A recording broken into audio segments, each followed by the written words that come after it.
गीता की 11 मोटिवेशनल बातें आपका जीवन बदल देगी।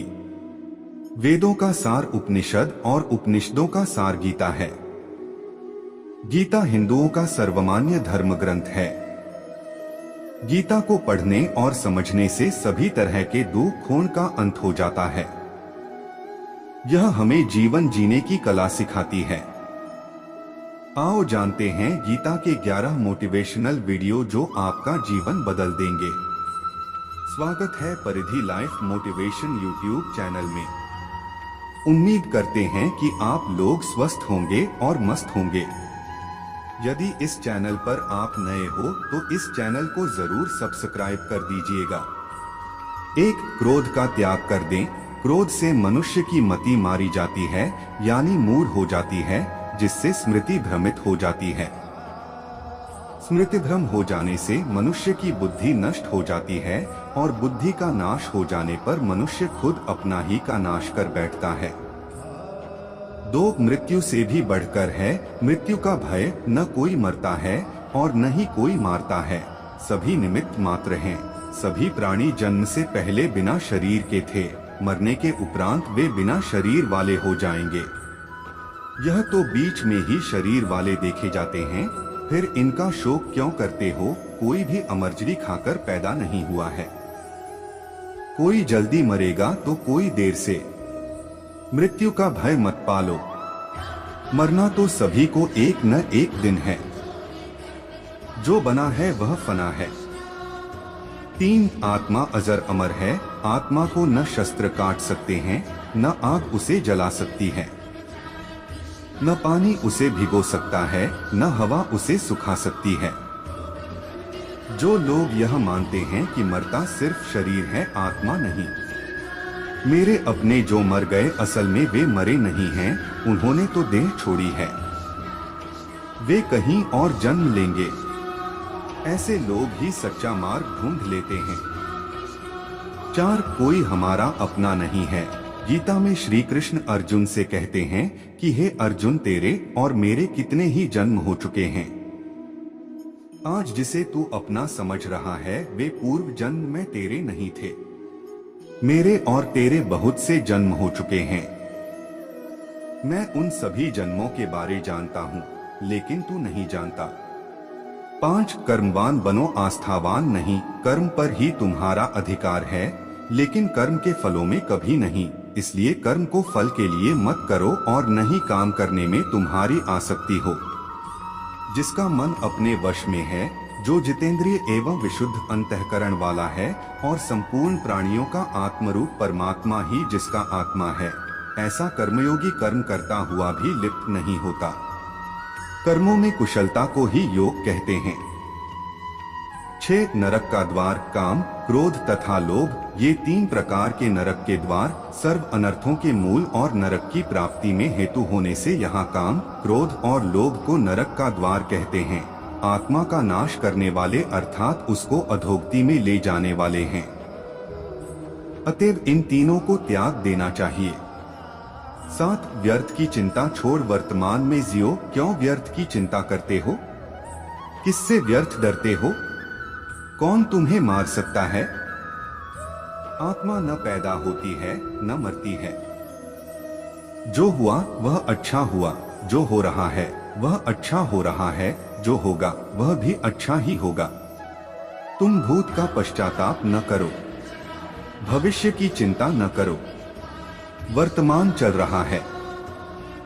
8, लगाव की दुख का कारण है तुम्हारा क्या गया जो तुम रोते हो? तुम क्या लाए थे जो तुमने खो दिया? तुमने क्या पैदा किया था जो नाश हो गया? न तुम कुछ लेकर आए, जो लिया यहीं से लिया। जो दिया यहीं पर दिया। जो लिया इसी भगवान से लिया। जो दिया इसी को दिया। खाली हाथ आए और खाली हाथ चले। जो आज तुम्हारा है कल और किसी का था, परसों किसी और का होगा। तुम इसे अपना समझकर मग्न हो रहे हो। बस यही प्रसन्नता तुम्हारे दुख खोन का कारण है। 9, परिवर्तन को समझो और उसके साथ रहो। परिवर्तन संसार का नियम है।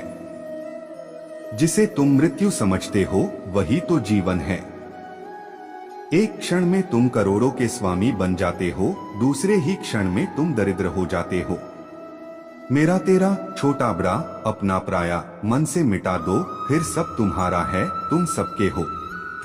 न यह शरीर तुम्हारा है, न तुम शरीर के हो। यह अग्नि, जल, वायु, पृथ्वी, आकाश से बना है और इसी में मिल जाएगा, परंतु आत्मा स्थिर है, फिर तुम क्या हो? 10 धर्म की शरण में रहो। यदि तुम खुद कुछ नहीं कर सकते हो तो श्री कृष्ण कहते हैं कि तुम अपने आप को भगवान को अर्पित करो।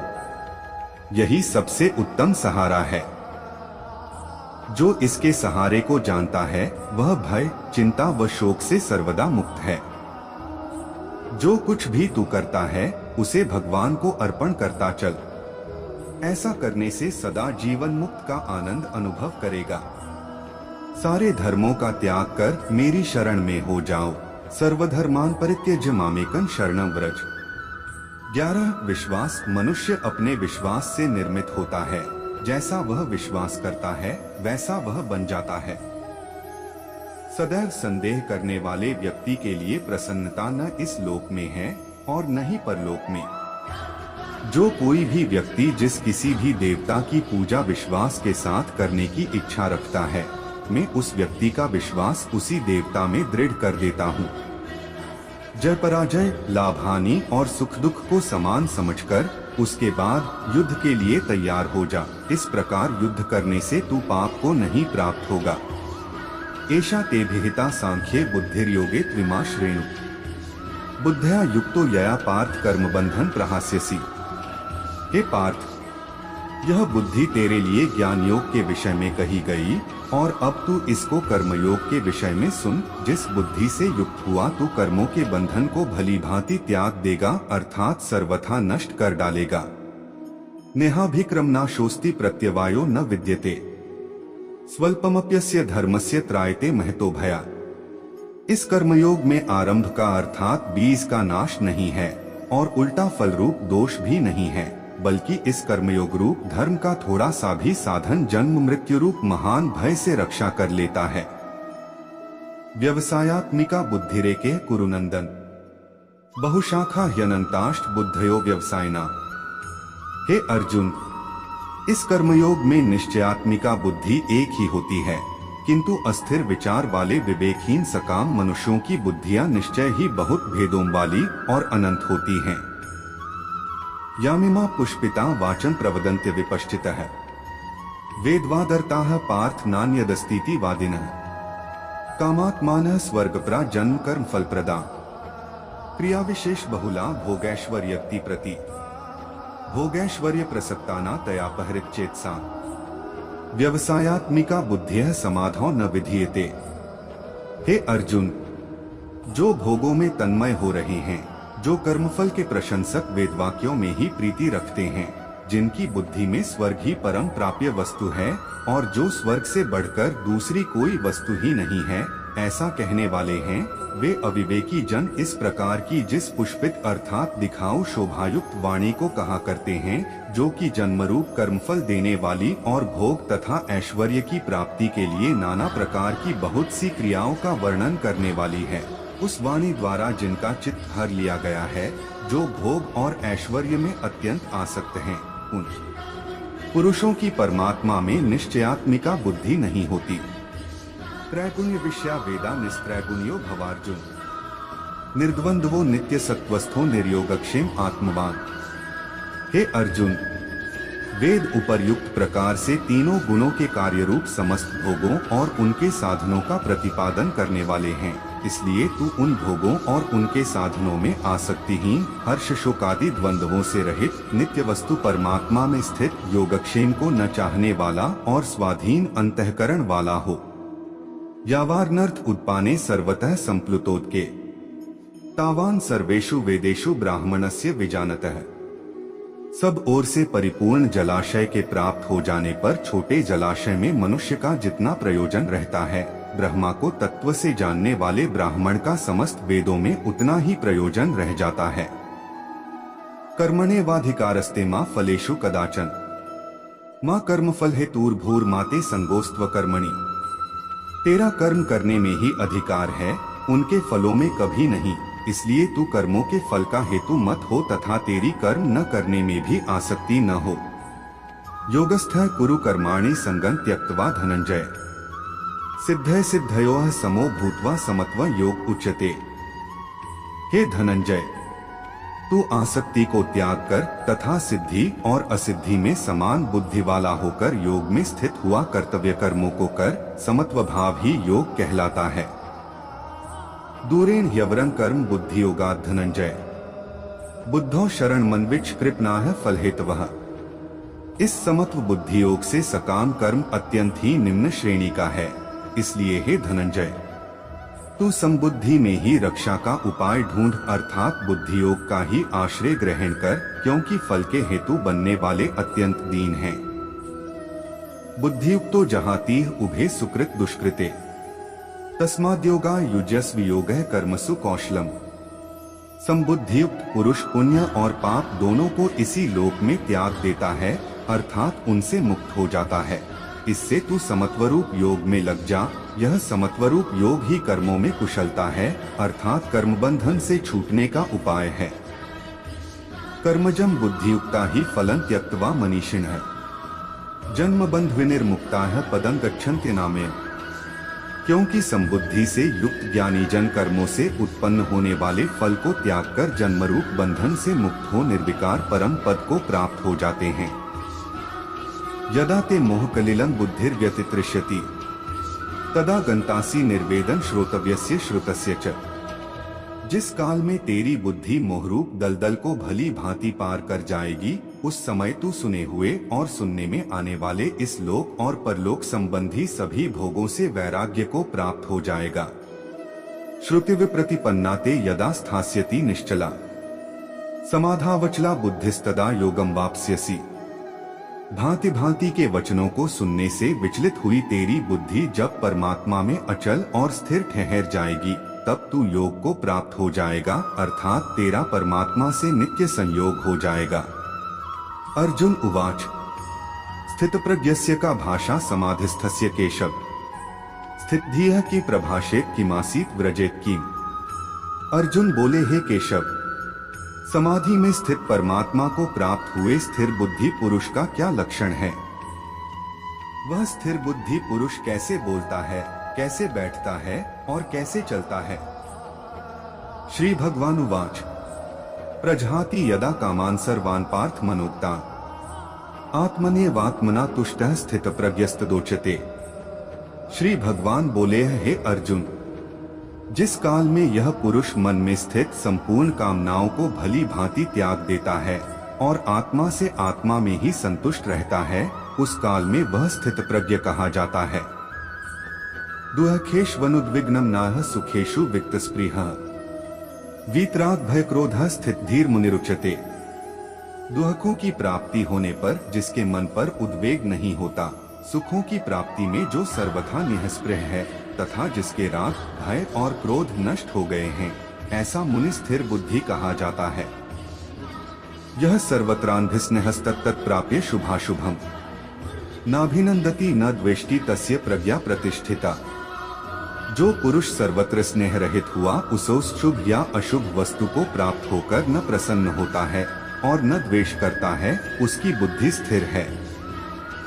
यदा संहरते चायं कूर्मोगनी सर्वशः इंद्रियाणीन्द्रियार्थेभ्यस्तस्य प्रज्ञा प्रतिष्ठिता। और जैसे कछुआ सब ओर से अपने अंगों को समेट लेता है, वैसे ही जब यह पुरुष इंद्रियों के विषयों से इंद्रियों के सब प्रकार से हटा लेता है, तब उसकी बुद्धि स्थिर है, ऐसा समझना चाहिए। विषया विनिवर्तन्ते निराहारस्य देहिनः रसवर्ज रसोप्यस्य परं दृष्ट्वा निवर्तते। इंद्रियों के द्वारा विषयों को ग्रहण न करने वाले पुरुष के भी केवल विषय तो निवृत्त हो जाते हैं, परंतु उनमें रहने वाली आसक्ति निवृत्त नहीं होती। इस स्थितप्रज्ञ पुरुष की तो आसक्ति भी परमात्मा का साक्षात्कार करके निवृत्त हो जाती है। यत्तो ह्यपि कौन्तेय पुरुषस्य विपश्चितः इंद्रियाणि प्रमाथीनि हरन्ति प्रसभं मनः। हे अर्जुन, आसक्ति का नाश न होने के कारण ये प्रमथन स्वभाव वाली इंद्रियां यत्न करते हुए बुद्धिमान पुरुष के मन को भी बलात् हर लेती हैं। तानि सर्वाणि संयमय युक्त आसीत मत्परः वशे ही यस्येन्द्रियाणि तस्य प्रज्ञा प्रतिष्ठिता। इसलिए साधक को चाहिए कि वह उन संपूर्ण इंद्रियों को वश में करके समाहित चित्त हुआ मेरे परायण होकर ध्यान में बैठे, क्योंकि जिस पुरुष की इंद्रियां वश में होती हैं, उसी की बुद्धि स्थिर हो जाती है। ध्यायतो विषयान् पुंसः संगस्तेषु जायते, संगात् संजायते कामः, कामात् क्रोधोऽभिजायते। विषयों का चिंतन करने वाले पुरुष की उन विषयों में आसक्ति हो जाती है, आसक्ति से उन विषयों की कामना उत्पन्न होती है और कामना में विघ्न पड़ने से क्रोध उत्पन्न होता है। क्रोधात् भवति सम्मोहः, सम्मोहात् स्मृति विभ्रमः, स्मृति भ्रंशात् बुद्धिनाशो, बुद्धिनाशात् प्रणश्यति। क्रोध से अत्यंत मूढ़भाव उत्पन्न हो जाता है, मूढ़भाव से स्मृति में भ्रम हो जाता है, स्मृति में भ्रम हो जाने से बुद्धि अर्थात ज्ञान शक्ति का नाश हो जाता है और बुद्धि का नाश हो जाने से यह पुरुष अपनी स्थिति से गिर जाता है। रागद्वेष वियुक्तस्तु विषयानिन्द्रियश्चरन् आत्मवशैर्विधेयात्मा प्रसादमधिगच्छति। परंतु अपने अधीन किए हुए अंतःकरण वाला साधक अपने वश में की हुई रागद्वेष से रहित इंद्रियों द्वारा विषयों में विचरण करता हुआ अंतःकरण की प्रसन्नता को प्राप्त होता है। प्रसादे सर्वदुःखाना हानिरस्योपजायते, प्रसन्न चेतसो ह्याशु बुद्धियः पर्यवतिष्ठते। अंतःकरण की प्रसन्नता होने पर इसके संपूर्ण दुखों का अभाव हो जाता है और उस प्रसन्न चित्त वाले कर्मयोगी की बुद्धि शीघ्र ही सब ओर से हटकर परमात्मा में ही भली भांति स्थिर हो जाती है। नास्ति बुद्धिर्युक्तस्य न चायुक्तस्य भावना, न चाभाव्यतः शांतिर्शांतस्य कुतः सुखम। न जीते हुए मन और इंद्रियों वाले पुरुष में निश्चयात्मिका बुद्धि नहीं होती और उस अयुक्त मनुष्य के अंतःकरण में भावना भी नहीं होती तथा भावनाहीन मनुष्य को शांति नहीं मिलती और शांतिरहित मनुष्य को सुख कैसे मिल सकता है। इंद्रियाणा ही चरता यन् मनोनुविधीयते, तदस्य हरति प्रज्ञा वायुर्नावमिवाम्भसि। क्योंकि जैसे जल में चलने वाली नाव को वायु हर लेती है, वैसे ही विषयों में विचरती हुई इंद्रियों में से मन जिस इंद्रिय के साथ रहता है, वह एक ही इंद्रिय इस अयुक्त पुरुष की बुद्धि को हर लेती है। तस्माद्यस्य महाबाहो निगृहीतानि सर्वशः इंद्रियाणीन्द्रियार्थेभ्यस्तस्य प्रज्ञा प्रतिष्ठिता। इसलिए हे महाबाहो, जिस पुरुष की इंद्रियां इंद्रियों के विषयों से सब प्रकार निग्रह की हुई हैं, उसी की बुद्धि स्थिर है। या निशा सर्वभूताना तस्या जागर्ति संयमी, यस्या जागृति भूतानि सा निशा पश्यतो मुनेः। संपूर्ण प्राणियों के लिए जो रात्रि के समान है, उस नित्य ज्ञान स्वरूप परमानंद की प्राप्ति में स्थित प्रज्ञ योगी जागता है और जिस नाशवान सांसारिक सुख की प्राप्ति में सब प्राणी जागते हैं, परमात्मा के तत्व को जानने वाले मुनि के लिए वह रात्रि के समान है। आपूर्यमाणं चल प्रतिष्ठन् समुद्रमापः प्रविशन्ति यद्वत्, तद्वत् कामा यं प्रविशन्ति सर्वे, स शान्तिमाप्नोति न कामकामी। जैसे नाना नदियों के जल सब ओर से परिपूर्ण अचल प्रतिष्ठा वाले समुद्र में उसको विचलित न करते हुए ही समा जाते हैं, वैसे ही सब भोग जिस स्थित प्रज्ञ पुरुष में किसी प्रकार का विकार उत्पन्न किए बिना ही समा जाते हैं, वही पुरुष परम शांति को प्राप्त होता है, भोगों को चाहने वाला नहीं। विहाय कामान्यः सर्वान् पुमाश्चरति निःस्पृहः, निर्ममो निरहंकारः स शांतिं धिगच्छति। जो पुरुष संपूर्ण कामनाओं को त्याग कर ममता रहित, अहंकार रहित और स्पृहा रहित हुआ विचरता है, वही शांति को प्राप्त होता है, अर्थात वह शांति को प्राप्त है। एषा ब्राह्मी स्थितियः पार्थ नैना प्राप्य विमुह्यति, स्थित्वास्यामन्त कालेपि ब्रह्म निर्वाण मृच्छति। हे अर्जुन, यह ब्रह्मा को प्राप्त हुए पुरुष की स्थिति है। इसको प्राप्त होकर योगी कभी मोहित नहीं होता और अंतकाल में भी इस ब्राह्मी स्थिति में स्थित होकर ब्रह्मानंद को प्राप्त हो जाता है। तत्सदिति श्रीमद्भगवद्गीतासूपनिषत्सु ब्रह्म विद्यायां योगशास्त्रे श्री कृष्णार्जुन संवादे सांख्य योगो नाम द्वितीयोऽध्यायः। लक्ष्य पूरा होगा या नहीं, ये सोचे बिना हमें सिर्फ बेहतर से बेहतर कोशिश करनी चाहिए। महाभारत का प्रसंग जो बताता है कर्मों का फल इंसान के हाथ में नहीं है। किसी भी काम की शुरुआत में ये नहीं सोचना चाहिए कि सफलता मिलेगी या नहीं, लक्ष्य पूरा होगा या नहीं, क्योंकि कर्मों की सफलता या असफलता इंसान के हाथ में नहीं है। महाभारत में श्री कृष्ण ने अर्जुन को यही उपदेश दिया था कि तुम सिर्फ कर्म करो, फल की इच्छा मत करो। जो लोग धर्म के अनुसार कर्म करते हैं उन्हें सफलता जरूर मिलती है। ये बात महाभारत के एक प्रसंग से समझ सकते हैं। श्री कृष्ण ने अर्जुन को समझाया, तुम सिर्फ बेहतर कोशिश करो। दुर्योधन सभी पांडवों को मार देना चाहता था, इसीलिए उसने लाक्षागृह में पांडवों को मारने की योजना बनाई। लाक्षागृह के षड्यंत्र से किसी तरह सभी पांडव बच गए और वेश बदलकर वन में रहने लगे। उस समय राजा द्रुपद ने राजकुमारी द्रौपदी का स्वयंवर आयोजित किया था। इस आयोजन में पांडव में भी ब्राह्मणों के वेश में पहुंच गए। स्वयंवर में श्री कृष्ण भी मौजूद थे और वे ब्राह्मण रूप में सभी पांडवों को पहचान गए। स्वयंवर में शर्त रखी गई थी कि योद्धा को भूमि पर रखे पानी में देखकर छत पर घूम रही मछली की आंख पर निशाना लगाना है। जो योद्धा इस शर्त को पूरी कर देता उससे द्रौपदी का विवाह होना था। जब अर्जुन इस प्रतियोगिता में शामिल होने पहुंचे तो श्री कृष्ण ने उन्हें समझाया कि मछली की आंख में निशाना कैसे लगाना है। श्री कृष्ण ने अर्जुन को पूरी विधि समझा दी। श्री कृष्ण की बातें सुनकर अर्जुन ने कहा कि अगर सब कुछ मुझे ही करना है तो आपकी क्या जरूरत है। श्री कृष्ण बोले कि तुम सिर्फ वह करो जो तुम्हारे वश में है और मैं वह करूंगा जो तुम्हारे वश में नहीं है, यानी मैं हिलते हुए पानी को स्थिर करूंगा ताकि तुम्हें निशाना लगाने में परेशानी न हो। तुम सिर्फ बेहतर से बेहतर करने की कोशिश करो। श्री कृष्ण की बात मानकर अर्जुन ने बेहतर कोशिश की और उसने मछली की आंख में निशाना लगा दिया। इस प्रसंग की सीख यह है कि हमें अच्छी से अच्छी कोशिश करनी चाहिए। कर्म करते समय फल की इच्छा नहीं करनी चाहिए। अगर फल हमारे पक्ष में नहीं आता है तो निराशा का सामना करना पड़ता है।